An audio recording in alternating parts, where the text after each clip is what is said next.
Ashtar, sometimes called Ashtar Sheran, is the name given to an extraterrestrial being or group of beings which a number of people claim to have channeled.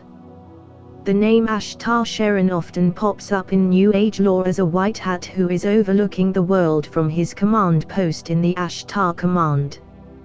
People who are aware with the exopolitical community would be familiar with the legend that this group made contact with Eisenhower in the 1950s. In reality, this group came down to receive programming in deep underground military bases. This group has completely compromised the Pleiadian High Command. UFO contactee George Van Tassel was likely the first to claim to receive an Ashtar message, in 1952. Since then, many different claims about Ashtar have appeared in different contexts. The Ashtar movement is studied by academics as a prominent form of UFO religion. Ashtar Sheran first came to the Pleiades around 500,000 years ago while the Pleiadians were enslaved. He incarnated on a reptilian-controlled planet who were subsidiaries of the Draco Federation. His mission was to overturn the situation. He failed and succumbed to mind control programming. He eventually went to Taygeta system where he first got involved with the Pleiadian High Command approximately 200,000 years ago. The Pleiadians at the time had just overcome a long period of being enslaved by the Draco Federation. Ashtar tried to start a mutiny on the ship. He was baited down onto a Draco Federation-controlled planet to be tortured and programmed for months. Over time he eventually gained control of the Pleiadian High Command by using black magic techniques to dissociate the key members of the deck into making bad decisions. He caused them not to finish many interventions which eventually lead to the Draco Federation gaining control of this system. One example of this was when he caused the Pleiadian High Command to not finish a key intervention which led to the destruction of Maldek. He is also mostly responsible for the fall of Atlantis. In the early 40s Ashtar Sheran started contacting people on the surface of the planet under the power word Ashtar command. Ashtar Sheran almost completely compromised the starseed incarnation waves on this planet by leaking their addresses to the Rothschild Bush faction.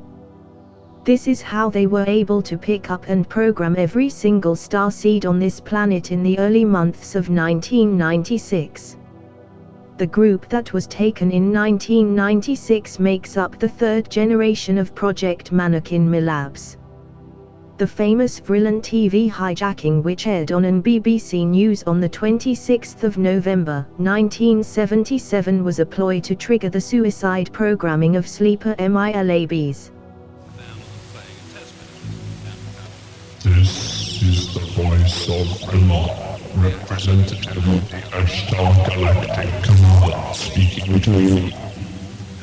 For many years you have seen us as lights in the skies. We speak to you now to service them as we have done to your brothers and sisters all over this, your planet Earth.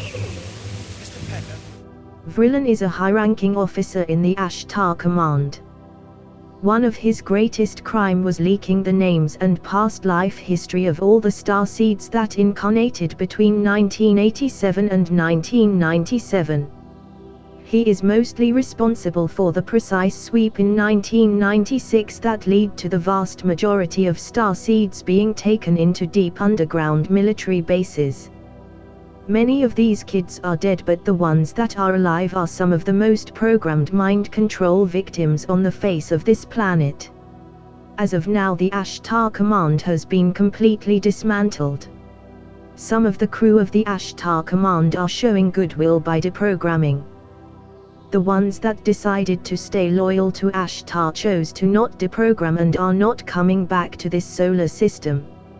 It should be noted that while 90% of the Ashtar Command were deep undercover Archons who wanted to take control of the Earth, 10% of them actually believed in Ashtar and thought they were helping the planet. Vrillon was the highest ranking member of this group.